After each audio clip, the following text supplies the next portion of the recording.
Akhirnya Manuel Ugarte resmi ke Manchester United dan akhirnya McTominay pindah ke Napoli, guys. Ini dua berita suka dan duka ya yang dirasakan oleh fans Manchester United, karena harus suka karena kedatangan Manuel Ugarte, tapi harus duka setelah kepergian daripada Scott McTominay. Ini menjadi tahun penting, bulan penting bagi fans Manchester United ya, khususnya pemain-pemain mereka yang sudah berdatangan dari transfer kali ini.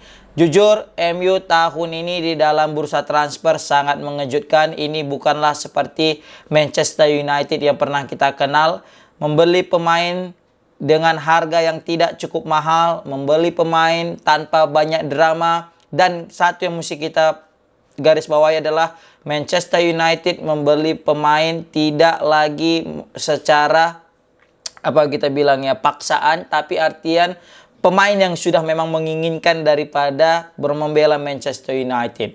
Jarang sekali kita temukan seperti ini terjadi di Manchester United. Sebelum-sebelumnya MU rela mengeluarkan dana besar untuk membeli seorang pemain, tapi kali ini yang biasanya dari harga satu pemain kita daripada 100 juta bisa kita cuma beli satu pemain, kali ini 100 juta kita itu udah bisa membeli 2 pemain, bahkan sampai dengan 3 pemain. Terbukti dengan hadirnya Manuel Ugarte kepada Manchester United semakin membuktikan bahwasanya Manchester United ini betul-betul tetap menjadi klub terbesar di Liga Inggris maupun di dunia, karena secara daripada prestasi Manchester United ini lagi dalam tren yang sangat buruk, tren menurun ya, karena tidak masuk ke Liga Champion, tapi tidak menutup masuknya pemain-pemain bintang ke klub Manchester United ini, guys. Luar biasa. Bayangkan Manuel Ugarte ini padahal bisa berpeluang main di Liga Champions bersama PSG, tapi ia lebih memilih bermain di Europa League bersama dengan Manchester United. Ini sebagai pertanda bahwasanya Manchester United masih memiliki daya tarik tersendiri, guys, bagi seluruh pemain sepak bola dunia. Tapi dengan hadirnya Manuel Ugarte ini juga harus berdampak kepada lini tengah Manchester United, karena memang sudah penuh di lini tengah ini. Banyak sekali pemain-pemain berkualitas di lini tengah, apalagi dengan hadirnya Kobbie Mainoo yang semakin hari semakin gacor, semakin matang. Maka mau tidak mau MU harus membuang atau melepas satu pemain tengah mereka, dan yang menjadi korban adalah Scott McTominay, pemain akademi Manchester United yang sudah sangat lama membela Manchester United, baik dari usia muda hingga ke menjenjang ke senior. Ini sebenarnya merupakan menjadi bisa kita bilang menjadi berita duka juga bagi seluruh penggemar Manchester United, karena kita tahu betapa passionate-nya pemain ini, pemain daripada Skotlandia ini yang sangat-sangat bisa kita bilang salah satu pemain Manchester United yang sangat loyalitas dan sangat passion bermain untuk MU, yaitu Scott McTominay. Walaupun mesti kita akui kualitas daripada Scott McTominay itu stuck di situ-situ aja, khususnya di lini pertahanan. Sebenarnya aku juga bingung kenapa pelatih tidak ingin membuat Scott McTominay itu berada di posisi penyerang, guys. Padahal posisi utama daripada Scott McTominay ketika usia muda itu adalah seorang striker. Tapi dengan hadirnya, kalau nggak salah pas di zamannya Jose Mourinho ya, Scott McTominay ini diplot sebagai gelandang, khususnya gelandang bertahan.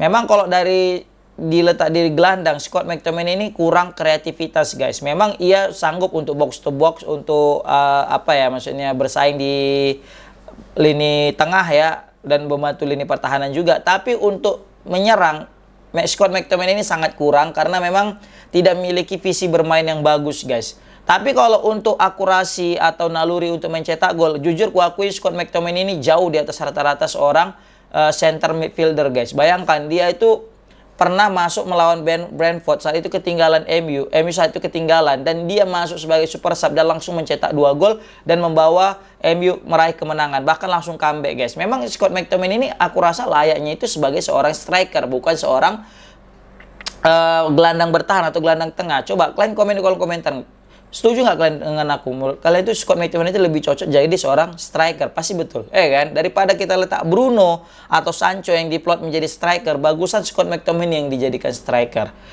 Nah, tapi ya itulah tadi MU lebih memilih untuk menjual daripada Scott McTominay dengan mahar transfer sekitar 30 juta euro.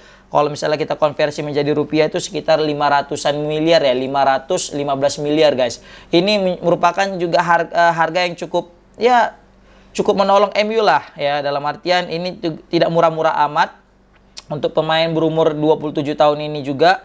Ini merupakan harga yang ideal lah bagi Scott McTominay dan bagi Manchester United. Sehingga Manchester United tidak terlalu banyak pengeluaran di tahun ini dalam bursa transfer ini. Karena mereka sudah mesti mengeluarkan biaya sekitar 50 juta untuk Manuel Ugarte. 50 juta plus 10 juta add-on. Berarti kalau misalnya 50 juta itu kisaran 860 miliar guys. Kalau kita konversi ke rupiah. Nah ini kan nominal yang cukup besar. Maka dengan terjualnya Scott McTominay ke Napoli ini merupakan amunisi tambahan lah, atau mungkin kita bisa bilang tambahan income sehingga dapat membayar Manuel Ugarte sekitar 20 juta aja, tinggal nambah 20 juta guys. Memang kalau dari segi posisi Manuel Ugarte dengan McTominay ini sama posisinya, yaitu sebagai seorang central midfielder yang mana akan mengawal lini tengah daripada MU, baik untuk bertahan maupun nanti juga untuk menyerang. Nah, enaknya Manuel Ugarte ini lebih muda, umurnya masih 23 tahun ketimbang Scott McTominay yang 27 tahun. Dan Manuel Ugarte ini juga bisa kita bilang lebih kreatif dalam membangun serangan, dan dia juga ini pemain yang sangat rajin untuk membantu pertahanan, dan dia gesit, ini bisa kita bilang. Memang kalau McTominay juga gesit, tapi bedanya kan McTominay kayak stuck gitu-gitu aja gitu kualitas permainannya. Beda sama Manuel Ugarte yang masih ada kesempatan untuk berkembang, apalagi usianya yang masih tergolong cukup muda guys. Di timnas nasional, di timnas juga dia tuh sudah mengkoleksi caps sebanyak 22 kali guys. Ini untuk umur 23 tahun dengan 22 caps itu tergolong juga sudah cukup banyak ya. Berarti menandakan Manuel Ugarte memiliki kualitas yang cukup baik guys. Nah, yang menjadi pertanyaan, apakah bisa Manuel Ugarte ini langsung nyetel dengan ke Manchester United? Nah, ini yang layak kita nantikan guys. Tahulah kita banyak sekali pemain-pemain yang datang dari luar menuju Manchester United, itu biasanya banyak pemain itu langsung kehilangan sentuhannya guys. Terbukti Jadon Sancho ketika bermain di di klub sebelumnya Borussia Dortmund jago, tapi ketika udah main di MU melempem. Mason Mount ketika bermain di Chelsea itu jago kali, tapi ketika udah main di MU melempem. Alexis Sanchez di Arsenal nggak usah kita tanya gimana hebatnya, tapi ketika main di Manchester United melempem. Nah, ini yang kita takutkan. Takutnya Manuel Ugarte ini main nanti di MU tidak sesuai dengan yang kita inginkan guys. Aku juga bingung ada apa dengan pemain-pemain ini, kenapa ketika pemain bintang ini semua datang ke MU malah jadi flop, malah jadi turun performanya guys. Contoh kayak Casemiro main di Real Madrid itu gacor banget guys, tapi pas main di MU ya just so-so gitu-gitu aja. Memang di musim pertama sempat menampilkan permainan terbaiknya, tapi ketika udah masuk musim kedua, musim lalu, itu sangat-sangat tidak banget Casemiro guys. Banyak merugikan tim melalui kartu merah dan kartu kuningnya guys, dan pelanggar-pelanggaran yang tidak perlu. Nah, sebenarnya Manuel Ugarte ini karena memang sangat muda, masih muda 23 tahun, diproyeksikan juga sebagai proyek jangka panjang daripada Manchester United, yang mengingat daripada Casemiro sudah tidak muda lagi, yaitu sudah 30-an tahun. Dan dengan hadirnya Manuel Ugarte dapat membantu Casemiro di lini tengah, dan juga Casemiro dapat memberikan ya pengalaman-pengalaman yang kepada Manuel Ugarte, sehingga Manuel Ugarte nanti betul-betul bisa menjadi pengganti daripada Casemiro dan bisa menjadi jenderal lapangan tengah yang cukup baik untuk Manchester United guys. Ini sebenarnya ya cerdasnya MU sekarang ini adalah mereka banyak mendatangkan pemain, dan mereka juga mau untuk menjual banyak pemain. Terbalik dengan musim lalu, MU mau mendatangkan banyak pemain tapi nggak ada yang mau terjual guys, nggak ada yang mau beli guys. Sekarang udah mau. Bahkan kabar terakhir Jadon Sancho bahkan sempat mau ditukar ya, antara Chelsea dengan MU sempat ada pembicaraan menukar Jadon Sancho dengan Sterling, dengan satu lagi Ben Chilwell ya kalau nggak salah itu. Wah, ini kan jadi keuntungan tersendiri bagi Manchester United guys.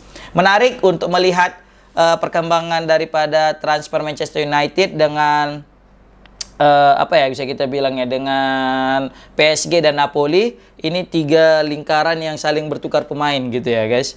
Dan di sini dari Fabrizio Romano juga dikatakan bahwasanya McTominay will travel for medical on Wednesday. Berarti kemarin hari Rabu dia sudah melakukan medical test ke Napoli, dan Manuel Ugarte juga sudah akan terbang ke Manchester United untuk melengkapi kepindahannya.